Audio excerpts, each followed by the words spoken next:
Hello and welcome back to Rewind and Reload. I'm your lovely host today. Do hosts call themselves lovely, or do you just save the compliments for the co-hosts?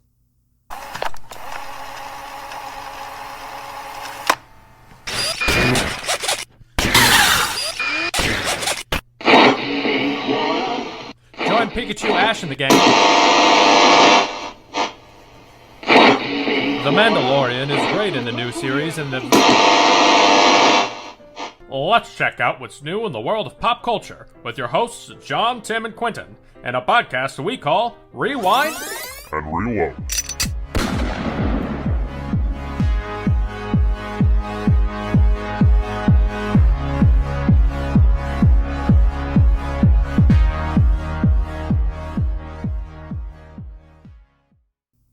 I don't know. I think you should give yourself some self-love every once in a while. I think that is totally acceptable. I am your lovely host, Q, and I have my lovely co-hosts. Oh, we're lovely too? Oh, thank you. I know Tim is, but I don't know about me. No. To celebrate, I don't know what we're celebrating. We're not celebrating anything, but today we're diving deeper into my love of series that don't ever end, but kind of have a story to them. And today that show is Seinfeld on crack, or as most people probably know it, It's Always Sunny in Philadelphia. But I guess I really thought about it as a Seinfeld on crack until you put that in our outline. I don't remember if it was like something I was reading or somebody else like said it, but like I feel like I heard the phrase and I was just like, oh my god, yeah, it's probably the best description for the show that I can think of. 100%. But before we get into the show, do we want to get into our weeks? Sure. I guess so. Why not?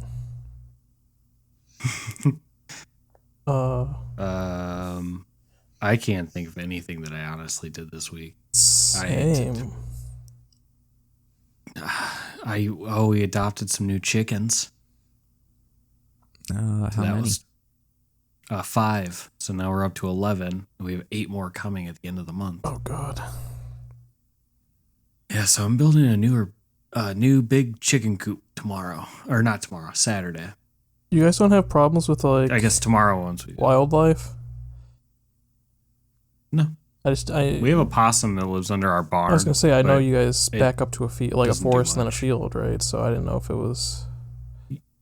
You'll hear like coyotes and stuff sometimes, but like we've never had anything in our backyard besides These a possum. chickens are fucking trained to fight, though. Okay, he got the special We also- MMA chickens.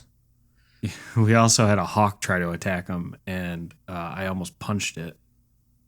The chickens. I never can take thought on that hawks that's too. something I would say, but There's a nest of Well, hawks the still in chickens the lack, in the ability to fly. They make up for in the ability to fight. my grandpa used to fight chickens. Like he would fight the chickens himself, or No. he was like, No, Not our shared grandpa, but I do know No. this fact. So yeah, we don't share that grandpa. that's Yeah. probably something that we shouldn't dive more into. it's hard to prosecute. Oh, it's cool. I was gonna say dead. it's hard to prosecute someone who's been dead for a little bit. Yeah, he's dead. It's fine. Yeah, fair enough.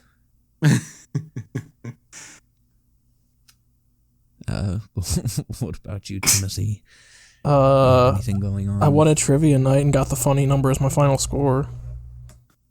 Oh yeah, that's right. I forgot about that. Yeah, our friend Joey, which friend of the funny number? podcast, 69. I couldn't get 420, unfortunately. Oh, okay. Nah. You got to clarify. There's 2 funny numbers. Yeah. I specifically I figured out what my score was, specifically set my bet to that, and ended up coming out on top. Yeah. Beautiful. What was the answer to that one again? It was I the original forget. name for It was about Pokemon. Pokemon. It was Capsule Monsters. Yeah. Cat monsters.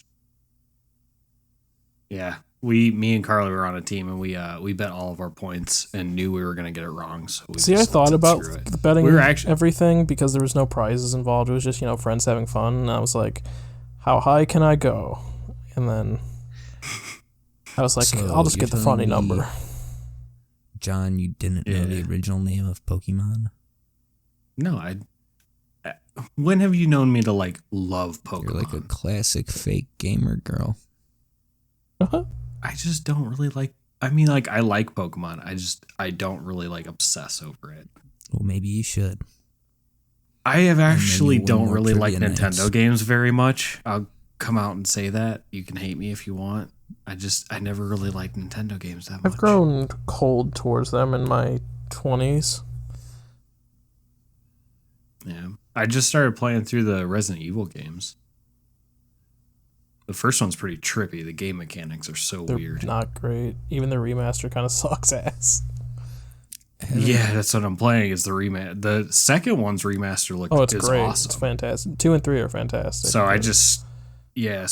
I'm on 2 now, and I haven't played any of the Resident Evil games, but one of my favorite genres of YouTube videos right now is people speedrunning Resident Evil games in under 2 hours so they can get a full refund on Steam. Have you? oh, Do you remember? I So don't know there's a how. I little don't know bit if we can of, talk about this. Do you remember the Resident Evil soundtrack story, Quentin? It happened in your basement.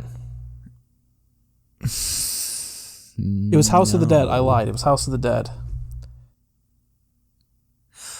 Was it like the stupid binaural Yes. beats? Yeah. And a friend of ours yeah. was listening to one, and he's like, "What the fuck is this? This is just music." And we looked at the file again, and it was just the House of the Dead soundtrack.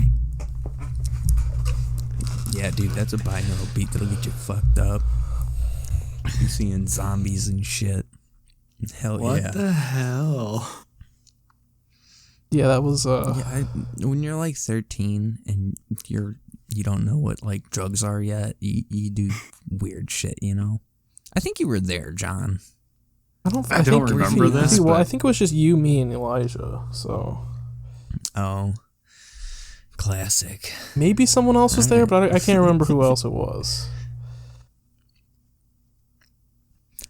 I don't know. Yeah. I don't know. We've hung out with so many people that now I feel like it's just us 3 and Joey that hang out. The group dwindles. I have nothing exciting to report on from the week. I've been messing around with different Java programs to help me do Yu-Gi-Oh math, so that way I don't have to do any of the hard work. The only program I can get to run right now, though, is it's literally just something that runs through X amount of opening hands, and it tells you the probability of Oh, see, that's cool. opening playable. That's cool though. Yeah. I'm trying to remember if it was we had to do I feel like it was a database project, and we had a kid in my class do he was like, "I'm gonna catalog every Yu-Gi-Oh card," and we were just like, "No, you're not."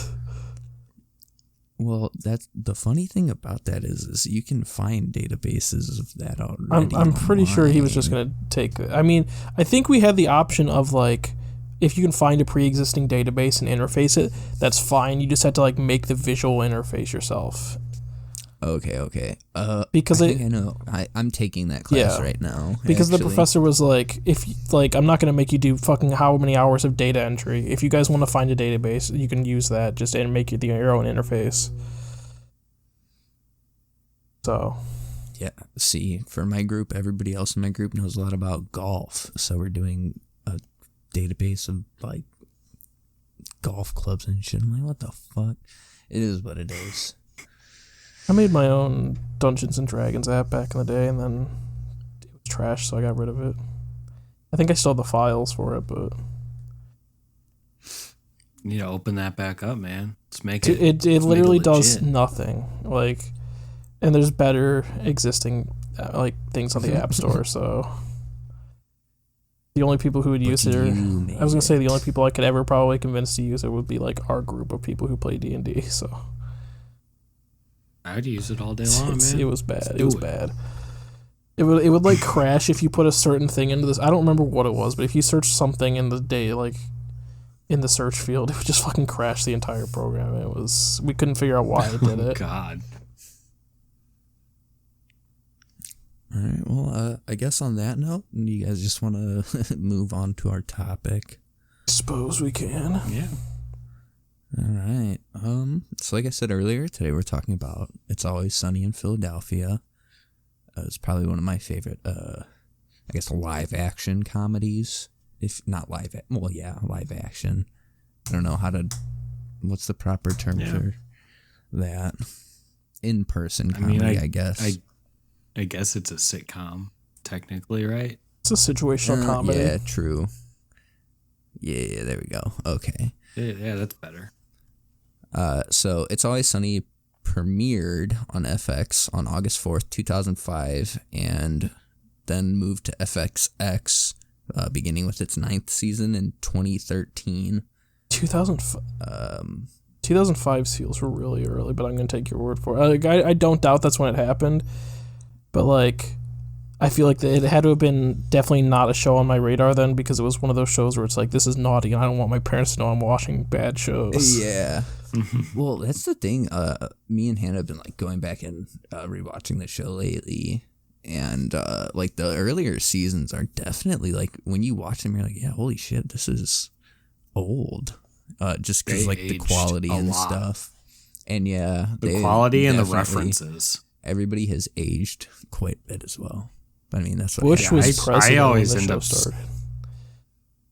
Exactly.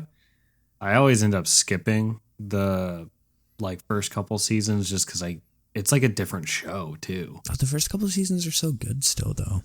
I don't really like it until Frank's like a solid character. Season 2, right? When they kind of forget that he's their dad. Yes, but we'll talk about season 2, Frank. He didn't have a lot of screen time in season 2. Oh. Well, he did. Anyways. But like I'll talk about it later. Yeah. Okay. But, we're getting ahead of ourselves. So when it moved to FXX, actually, too, it was like the headliner for the channel, if that's what it's called. So that was when FX, they wanted to like start another channel specifically for comedy, and they made It's Always Sunny like the headliner of this new channel, which I feel like pretty big deal. It was created by Rob McElhenney, who plays Mac. He developed it with Glenn Howerton, who plays Dennis. It is executive produced and primarily written by McElhenney, Howerton, and Charlie Day, who plays Charlie. All of whom star alongside Caitlin Olsen, who plays Dee, and Danny DeVito, who plays Frank. The series follows the exploits of the gang, who run the Irish bar Patty's Pub in South Philly, Pennsylvania. Quick fun facts. I just assumed for many, many years that the show is actually just like filmed in Philly, because they have a lot of scenes where they like do stuff in Philly or whatever. Patty's Pub is actually located in Los Angeles. And I realized this because of an old Rodney Mullen skate clip. In the 90s, I think it was called Versus 4. It was like that whole series he did with Daewon's song. But he does a trick called the Gazelle Underflip off of the big curb in front of Patty's. So if you just pretty much just go on YouTube and like search Rodney Mullen Gazelle Underflip, you'll find the footage, and I think that's really cool. This was obviously before It's Always Sunny was even a thing, so it's just like one of those like really cool coincidences. And I want to say there's another professional skater named Ethan Fowler. In one of his parts, he had a line in the video that like took place either in front of Patty's or like same deal, kind of like off the curb or something. But that was how I learned that the show old is skate actually tapes not based in Philly. Yeah, I was like, wait, what the fuck? Because, yeah, it was just like one of those weird things. Because I think the footage was actually, the Rodney Mullen footage was actually maybe also in one of the Tony Hawk games. Oh, so like one of the secret tapes? Yeah, like, because, I remember you would, like, get the tapes with, like, footage of the skaters, like, actually skating in real life. And I want to say that clip was also in there, but I could be wrong. That'd be pretty dope. All right, so we'll get more specific into characters now. We have Charlie Day, who plays Charlie Kelly. It's probably my favorite character. Yeah. Probably one of the most likable characters in the show. Charlie was a co-owner of Patty's Pub, but he traded his capital investment for goods and services, half a sandwich, and other undisclosed compensation. Him and Mac have been friends since they were kids, and Charlie and Dennis have been friends since high school. I think he was also friends with Dee in high school, my bad. He's also a roommate of Frank. Charlie does most of the actual work and maintenance, referred to as Charlie work, around the pub. He also has an unhealthy obsession with the waitress, who is a recurring character who finds Charlie repulsive and shows no interest in him until the season 12 finale. Another fun fact, Charlie and the waitress are actually married in real life. I love that fact. I think they were married, like, maybe they were at least dating, I know, when the waitress character was introduced. So I just think that makes it even funnier that her role specifically was like, all right, now be repulsed by him. This show actually has like a lot of comedy, well, not a lot, but some of the like biggest like comedy power couples, in my opinion. Because there's one other one that we'll get to in a little bit here. Next up, we have Glenn Howerton as Dennis Reynolds.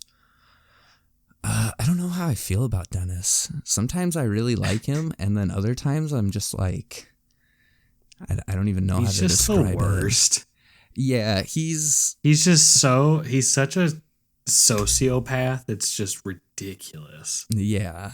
That's his whole character. That's one of the He's just things, in like, it for himself. I feel like every character on the show is supposed to just like represent like a different form of like mental illness or something. I don't know. Like everybody's got something in the show. Oh yeah. So yeah, Glenn would be, or not Glenn, I'm sorry. Dennis would be the sociopath. Eventually I think he is diagnosed with borderline personality disorder. I think so, yeah. If I'm not mistaken. But Dennis is also a co-owner of Patty's Pub, and he is Dee's twin brother. He is easily the most psychopathic of the five friends. His predatory nature is often depicted through numerous attempts to seduce various women, which, when successful, result in him gaslighting and emotionally abusing them in order to win over their favor, before inevitably dumping them once he has had sex with them. A message which he proudly labels the Dennis system. It's strongly hinted at times that Dennis may be a serial killer, but that is ambiguous. It's not confirmed, but I'm pretty sure they like accidentally did that and then just started playing into it super hard. Yeah, there is one of the more, I don't want to call it recent, it was probably like a mid-series episode, but Dennis like creates this whole fake convention to like get everybody together to like explain to them how they all need to tighten up. And he's like giving examples about like basically the shit he does to avoid any form of like allegations and stuff. I'm just like, holy shit, what is going on here? You should be a lawyer. I mean, there's the entire there's the boat scene that's pretty famous, where he's like, it's the implication of things might happen. See, it's the implications. Yeah, that is a classic episode. And then I think they just end up on the boat with like all the other dudes and stuff. Isn't that the like hurricane episode where like a hurricane hits Philly or something? I feel like there's a big storm and they're stuck in that tool store, but I don't remember.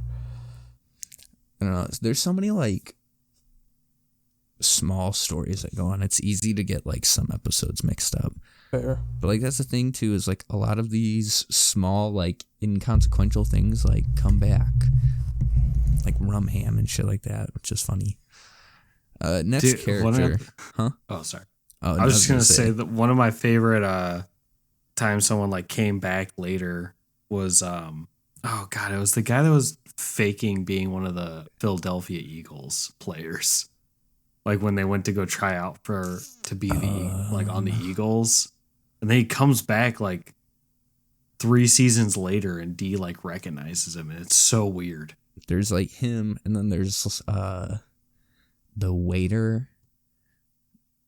Well, I guess he serves different jobs, but he's usually a waiter. Like he was there at the Super Bowl. He was there on the plane when D was trying to break the drinking record a couple other times. And then you got like the people like Cricket and stuff like that who are just kind of there. But Cricket. Next up on the list, we have Rob McElhenney as Ronald McDonald.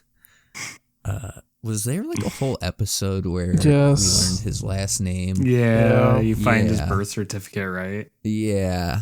Because I thought, didn't they not know his like full name? Like, oh yeah, they just knew for him some as, reason like Mac McDonald or something like that. Yeah, like, Mac they needed McDonald. to figure out his first name or something like that. Yeah. Mac is another one of the co-owners of Patty's Pub and also acts as the bouncer. He's Charlie's childhood friend and Dennis's high school friend and later roommate. He suffers from body dysmorphia and has been depicted at various weights throughout the course of the series. Prior to the beginning of season 7, he gained 60 pounds and was diagnosed with type 2 diabetes. And when he finally returned to a healthy weight, he admitted he missed supposedly coming across as scary to people. By the time season 13 arrived, he was noticeably ripped and physically stronger.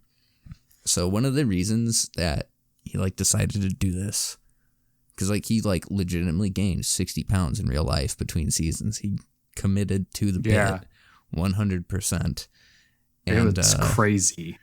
His entire reason, not his entire, but one of the reasons he did this was because he said most shows by season 5 in their life, all the characters start looking a lot better, like, you know, because there's more money coming in, they can do more stuff. And he was like, I want to be the first show that does the opposite of that. I want everybody to start looking worse. So he put on all that weight, which I think is hilarious. I'm very impressed by the way he can transform. But then again, he is also one of the first ones. Like on his Instagram, he says basically like, no, this is not realistic. Do not think this is realistic. This is paid for by like Hollywood, yada, this, that, and the other. So I like that he's like very upfront about things and he doesn't try to be like a lot of the other Hollywood he admits guys. he admits that he has the money and resources to actually pull that off. Yeah. Like the classic episode of South Park, Jared has AIDS. Oh, yeah. Like, what are you talking about? And then it came out that Jared had something else. Multiple terabytes of something else. On to our next character. We have Caitlin Olsen as Deandra Sweet D Reynolds. Originally, Caitlin Olsen was not Deandra. It was Rob McElhenney's girlfriend at the time. Dee is Dennis's twin sister and the waitress at Patty's Pub. Though initially depicted as the voice of reason within the group, over the course of the series, she gradually loses any sense of moral fortitude that she once had and is frequently shown to be just as prejudiced and depraved as her male friends.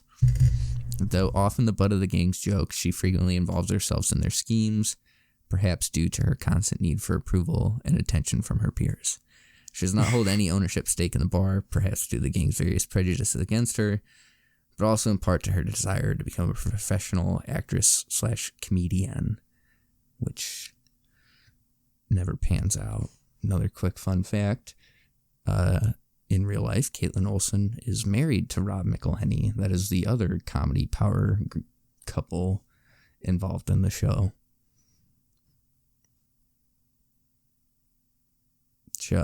I just think it's funny that originally Rob McElhenney was dating the person who was supposed to be Dee. Then they broke up, and then that's how Caitlin Olsen got the role as Dee. But, so, like, it was kind of just, like, always, like, predetermined. Like, Rob was just like, yeah, I'm going to have to be dating the person who plays this character. Like, he's just in love with Dee. That's what it is. Maybe. He's not in love with the person. It's just he's in love with Dee. He's not in love with the person playing Dee. He just loves the character of Dee. And last but not least, we have maybe... I know I said Charlie was my favorite, but Danny DeVito might also be my favorite. He plays Frank Reynolds. He's introduced in the second season. Frank is the legal father of Dennis and Dee. He used to be a successful businessman with a long history of illegal operations and dealing with sordid characters, but chose to abandon that life and redeem himself after leaving his whore wife. He has since embraced... What was his soda? Like Wolf? It was like Wolf Brand Cola, right? Yeah, Wolf Brand Cola. And it was like the sponsored cola of like a terrorist group at one point. You know what? You win some, you lose some. And then they did that diuretic one for the MMA fighters. They made that MMA drink in the same episode that you find that out. And all it is diuretics and like... Oh, wasn't it drinking it to like lose weight? Yeah. Yeah. That was another... People are just using it to shit their brains out to lose weight before matches. Fight milk was another like classic thing that I think Frank Reynolds really made tummy tea. Yeah. We're still not sponsored by any kind of tummy teas, by the way. God damn it. One day. I wish. So since leaving his ex-wife, he has since embraced his feral nature and describes himself as fringe class. Despite his substantial financial resources, he chooses to share a decrepit studio apartment with Charlie, where they live in squalor and sleep together on a pull-out couch. The two have similar interests, such as playing the inexplicable game of night crawlers and foraging naked in the sewer for valuables. He styles himself a master manipulator and frequently takes the lead in the group's schemes. And he always arms himself with a loaded handgun. So, I don't want to get off topic too much, and I'll keep it very brief. But did you saying that they forage around the sewers remind me? Did you guys see that those sewer like manholes that blew up in New York? Yeah. No. And it was like close to Times Square because like there was like an electrical fault and then like it lit the sewer gas and like blew the manhole covers off and people thought it was a fucking bomb going off. So all these people in Times Square ran the fuck away. I mean, yeah. No, like I get it. It's just like, it sounds like one in the video that I saw. Yeah. I know, it's pretty wild.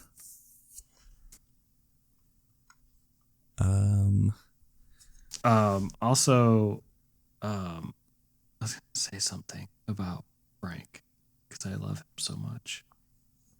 God, I've lost my train of thought. Never mind. All right. I'll think of it later. Now that I guess we know the characters a little bit, I want to talk about... One thing that I thought of that you forgot was that Mac is also closeted gay the whole time. Oh, he's not closeted anymore. Well, at one point he is, and then he comes out, and then he goes back in the closet, and then he comes out, and then he goes back in the closet. Like multiple times. Yeah. He has like some kind of identity crisis when they go to Ireland or something, right? I don't know. I haven't watched that one yet. That season yet. Yeah, no. Gotcha. I just remember there was like an ongoing story arc where he was dating a transgender woman. Yeah, that was early. Which I really liked that relationship for him, and he ruined it. And then she just ends up getting Dee's baby. Yeah. Her and Dee have a baby. I forget the dad's name. I forget a lot of characters' names in the show. He's a comedian, I know that. Yeah. But I can't remember his name. But now that we know the characters, I guess we'll move on to a little early history of the show, stuff like that, because I think there's a lot of fun facts there. So Charlie Day, Glenn Howerton, and Rob McElhenney all met each other while struggling to find work in Los Angeles. Classic, struggling actor bullshit story. The show came from a short film idea written by McElhenney and Howerton, where a friend comes over to another friend's house to get sugar, and the friend tells him that he has cancer, and all the guy can think about is getting his sugar and getting out of there. This was then eventually developed into a pilot called It's Always Sunny on TV, and was shot on digital camcorder and filmed in the actors' own apartments. You can find actually the whole pilot online. If I'm not mistaken, Charlie is the one asking for sugar who has cancer, and Dennis is the one who is the one giving out the sugar or whatever. So the whole premise is Dennis is basically just oh yeah, we should talk about that later. And then the whole skit or the whole thing is just it keeps going to time cuts. It'll be 12:30 and then they're still not talking about it, and then 3 p.m. they're still not talking about it, yada yada. So they kept this timestamp idea. Yeah. They expanded the central cast to 4 people living in Los Angeles, a group of best friends who care so little for each other, Howerton said. Because I think Glenn Howerton, I want to say, the original cast was just, or in the pilot, I should say, it was literally just Mac, Dennis, Charlie, but they might have had different names as well. It was believed the pilot was shot with a budget of just $200, but Charlie Day would later comment that we shot it for nothing. I don't know where this $200 came from. We were a bunch of kids with cameras running around and shooting each other, and the next thing you know, we're 11 years in and we're still doing the show. The pilot was shot by the actors around various studios, their pitch being simply showing the DVD of the pilot to the executives. After viewing the pilot, FX Network ordered the first season. The show is budgeted for $450,000 an episode, which, when I first read that number, I was like, yo, holy shit, that's a lot of money. But I guess that's less than a third of a network standard. And they shot it using Panasonic's DVX100 video camera, which, if you go back and watch those old episodes, you can definitely tell, It's grainy. But so a big selling point of the show was that it was a low risk, low investment thing. And that's exactly what FX was looking for at the time. And through this, because it's such a low risk, low investment type thing, Rob McElhenney was able to make the whole deal that he is head writer,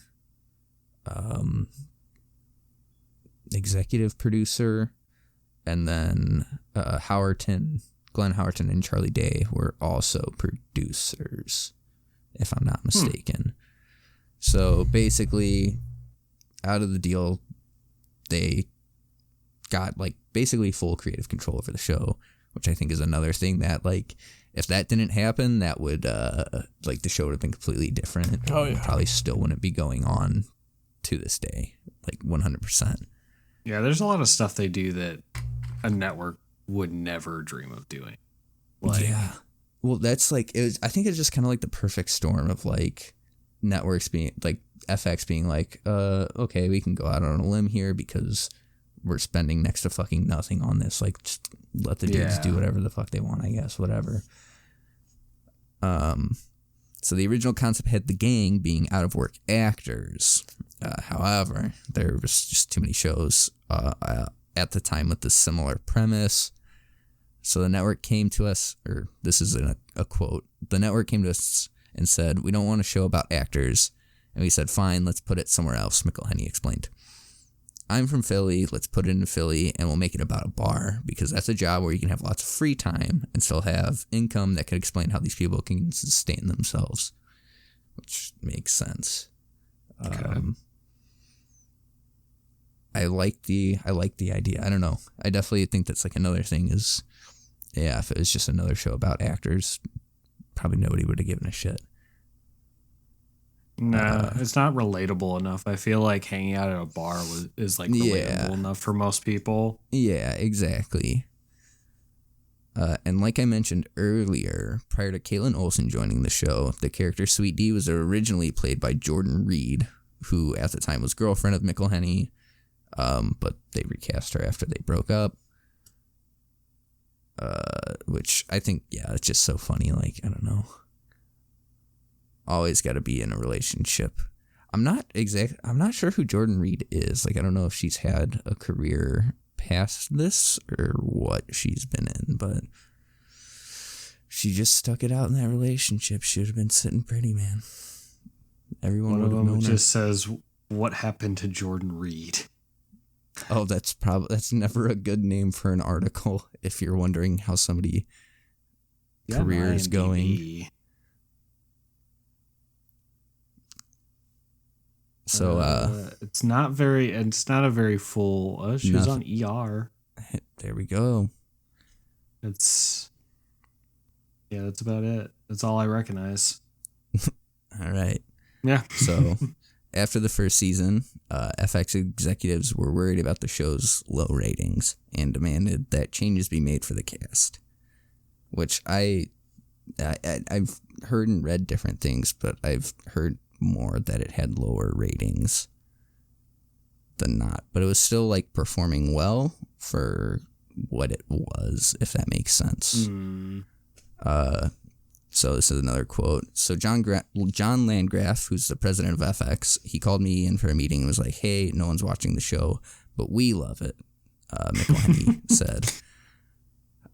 So by the graces of whatever, the executives of FX still really like the show, and they're like, you know what, let's keep this going. Probably another thing because they're like, hey, we don't got to put a lot of budget into this, it's fine. So FX began suggesting actors such as Danny DeVito that could boost the show's profile. Danny DeVito is actually friends with Landgraf, the like president of FX at the time. So that was kind of like his in, if you will. So at first, this is, another quote from Howerton. It's not that they were reticent to the idea of adding Danny to the show. It's that they were reticent to add a name to the show, because they were all kind of like no names.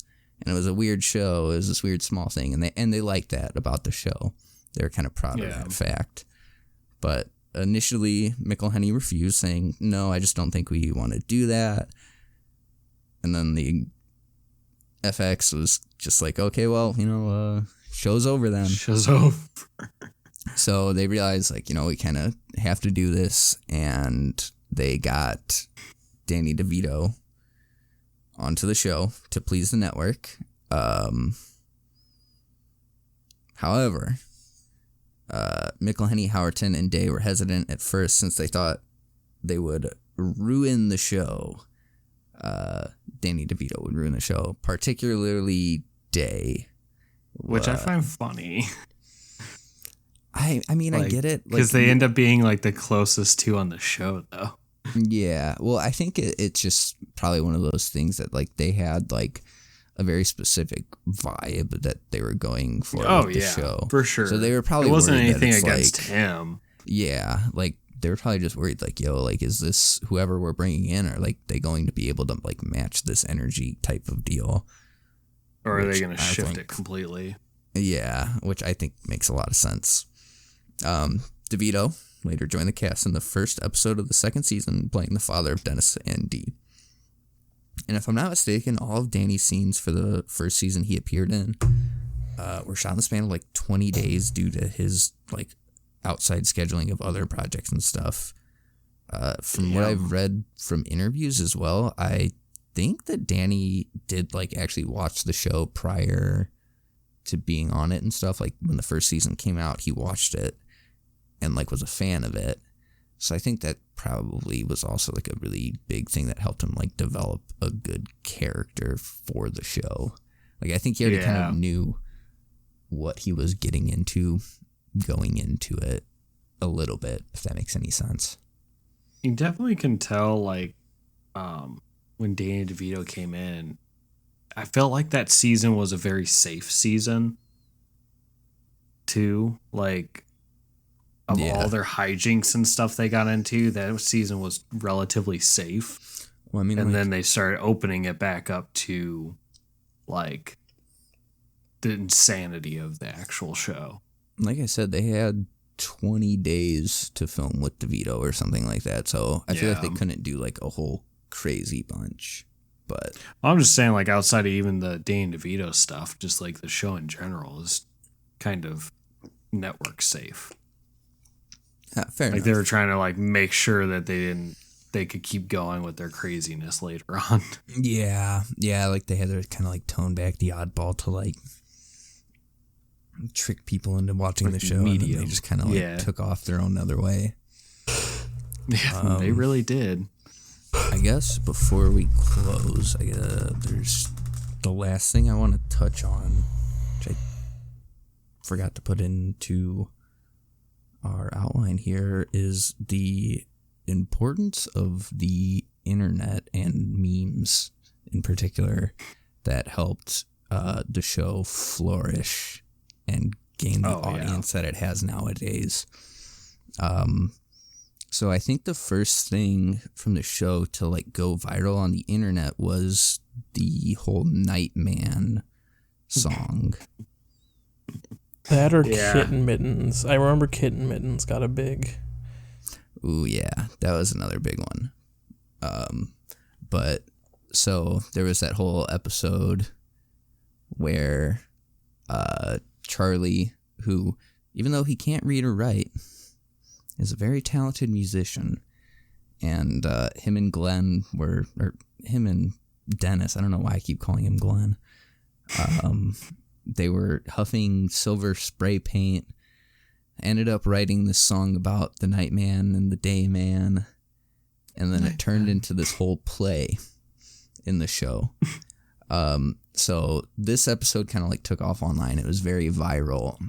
And from that, obviously, you know, the show grew a lot more. But also because of the popularity of this, the show was able to do a full like musical tour where they performed the whole Dayman play from the show. It's like an American version of the Mighty Boosh, pretty much. Yeah, I think that's another great thing about the show is like they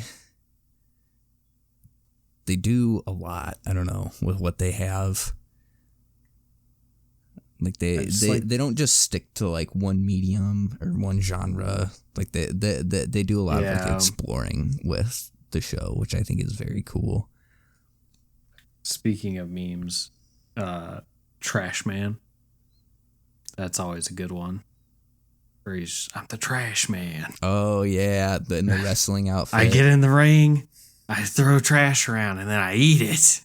Yeah, see, that's the other thing too, is not only was Danny DeVito like a known name that helped bring in like other people, I feel like he was also one of the most, if not the most, memed character on the show. Oh, so, yeah, like, because then... Not only did he have the name recognition, but like he got all of the facial recognition from people seeing all these memes about him. Like, you know, I want to be pure. That's one that shaved and or when he's like busting out of the couch and he's all naked. The leather couch. He's all sweaty and naked. Yeah, and it's then, like in the middle of a Christmas party. Yeah, they're trying to get And people. then to, like, Troll's talk shit about Hole. him. Yeah, that's From Isn't that in Nightman too? Yep. Isn't yep. isn't Nightman like, just like an extended allegory of Charlie getting molested? I think so. Essentially. Because he's like, gotta pay the toll to get to the troll's hole. You gotta pay. No. You gotta pay the troll toll to get in this boy's hole. But he's supposed to be saying this boy's soul. And he said hole instead, and they just kept it. I think it just sounds like hole. Like, yeah, there's the bit in this. Yeah, like he keeps saying hole, but it's like, or like the way he's saying it sounds like he's saying hole, but he's saying soul. I don't remember, but yeah. Then there's like, I like it. I mean, I don't know how deep into like spoiler discussion for this show we want to get, but it's fine. Yeah. There's just so much to talk about in the show that I figured history and backstory isn't it like would be easier. Revealed that, or it's either revealed or very highly implied that Frank is Charlie's dad. Oh yeah. Because you never know who Charlie's dad is. He was dating Charlie's mom thing. at the time. Can I spoil something for you? It turns out that he's not his dad, right? I can solve the mystery for you guys. Go ahead. So Charlie's dad is actually Irish. They discovered is that why they're in Ireland? That's why they go to Ireland. They learn that Charlie can read and write in Irish for Gaelic. some reason. Yeah, but but like he doesn't. He can't in like normal American How does he English just know how to do that? He didn't. It's not like he lived there. I don't remember. I can't fully explain it. But yeah, that's like a whole That's thing. not a genetic thing. But there was like some speculation or whatever that Danny DeVito, because I know it's revealed Frank that was his dad. Frank isn't Dennis and Dee's dad. It's or it is. They think he isn't, and then he is. But I don't. Yeah. Because they like break into that other guy's house and like live there or something. Yeah.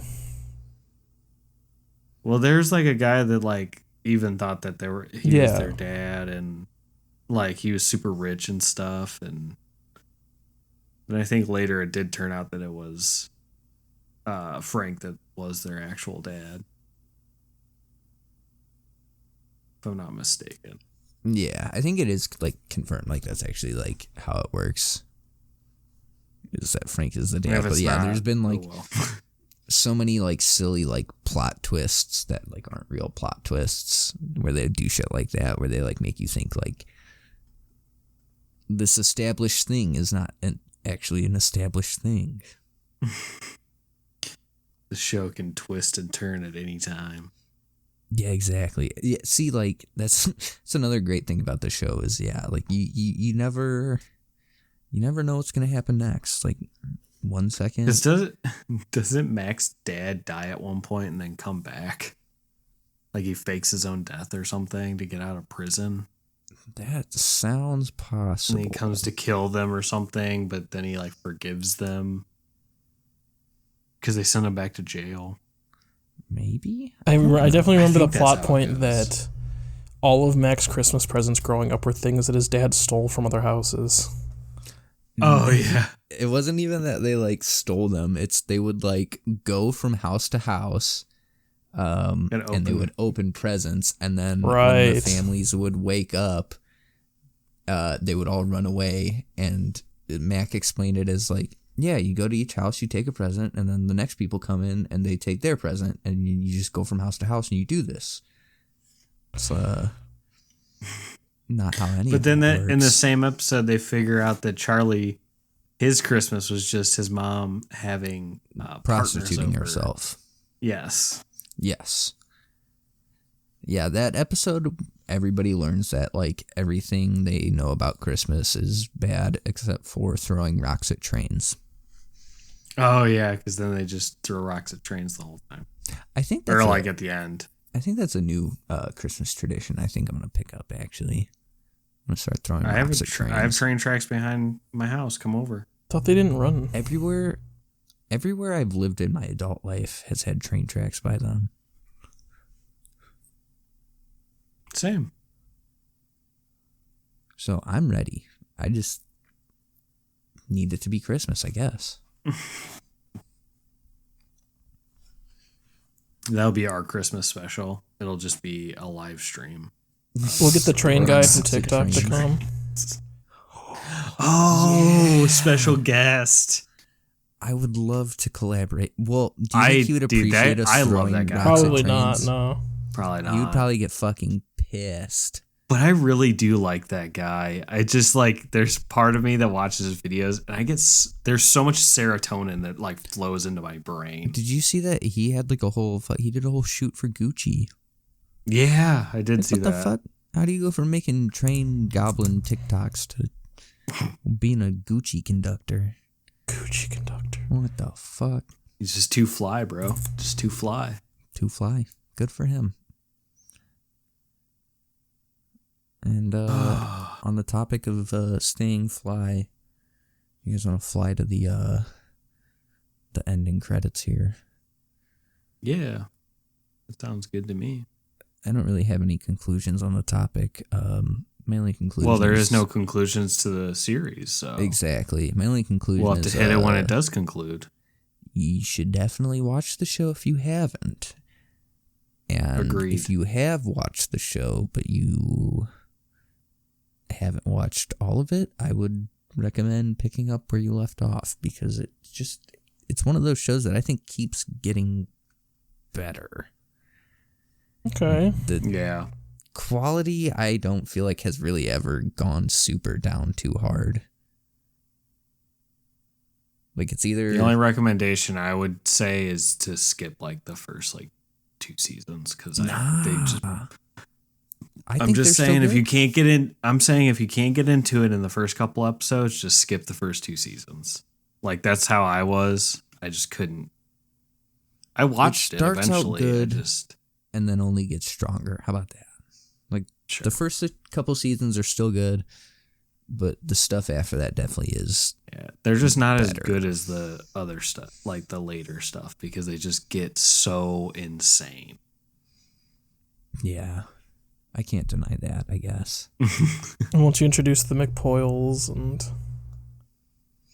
Oh Yeah. my god, yeah. Yeah, those once you start guys. getting like the minor recurring characters in the mix, that's I think when the show like really starts picking up. Yeah.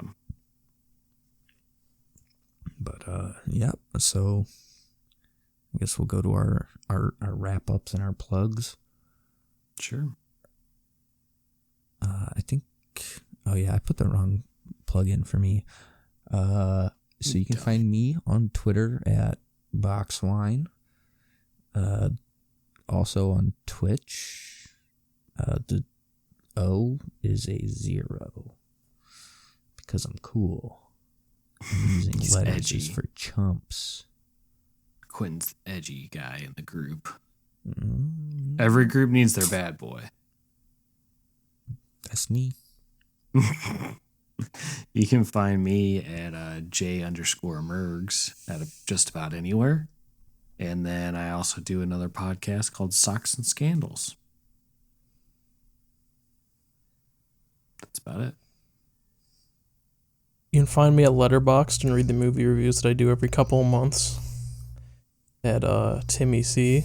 And basically everything else is Hot Pink Waffles. So, that's all. Alright. Everybody have a beautiful time.